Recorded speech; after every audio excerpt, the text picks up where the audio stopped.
On dit souvent que les enfants qui ont été battus vont eux-mêmes être des parents abusifs.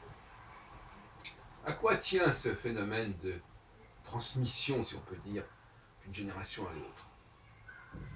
J'ai réfléchi à ce sujet et je me pense que ça s'articule autour d'une expression un petit peu, qui va vous paraître un petit peu étrange, la notion de droit.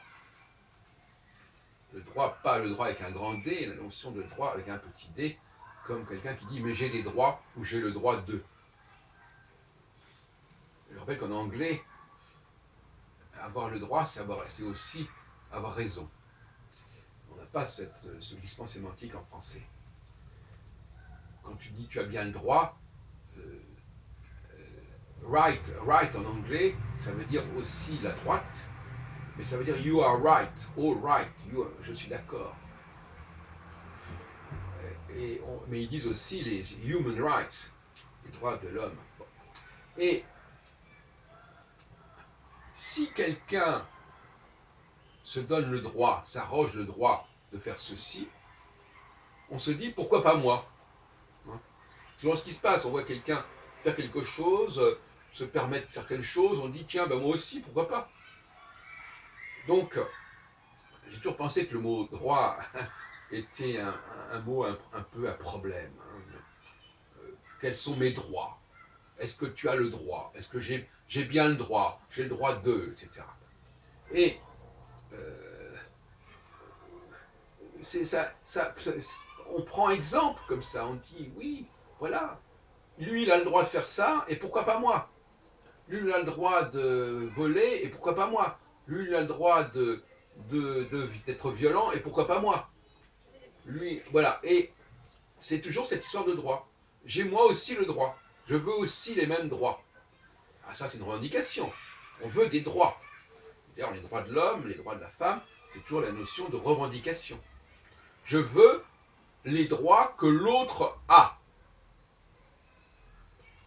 De même que, par exemple, prenons même simplement la façon dont on parle quand on dit monsieur, madame, voilà. C'est des expressions qui s'adressaient au départ au seigneur, monseigneur, madame. Madame, ça vient du mot domina, c'est la maîtresse. Et bon, bah, pourquoi on n'aurait pas le droit d'utiliser ces mots-là par rapport à l'homme tout venant, au quidam, au vulgum pecus? Voyez-vous, c'est toujours la même chose. C'est quelque chose qui au départ est réservé à un certain groupe, ça peut être des truands, ça peut être des nobles, et on dit tiens mais moi aussi, pourquoi pas? Pourquoi j'aurais pas ce droit aussi, moi, de dire ceci comme ça, de m'exprimer comme ceci, comme cela, de me permettre ceci ou cela?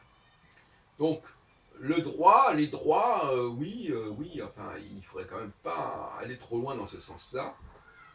Et puis alors donc, on a le droit de faire du mal, pourquoi pas? On a le droit de faire souffrir les autres, parce que on nous a fait souffrir, on nous a fait du mal, donc on a le droit. Et on a le droit de faire le mal aussi, pour les mêmes raisons, par un phénomène de mimétisme. La notion de droit est directement liée à un problème de mimétisme.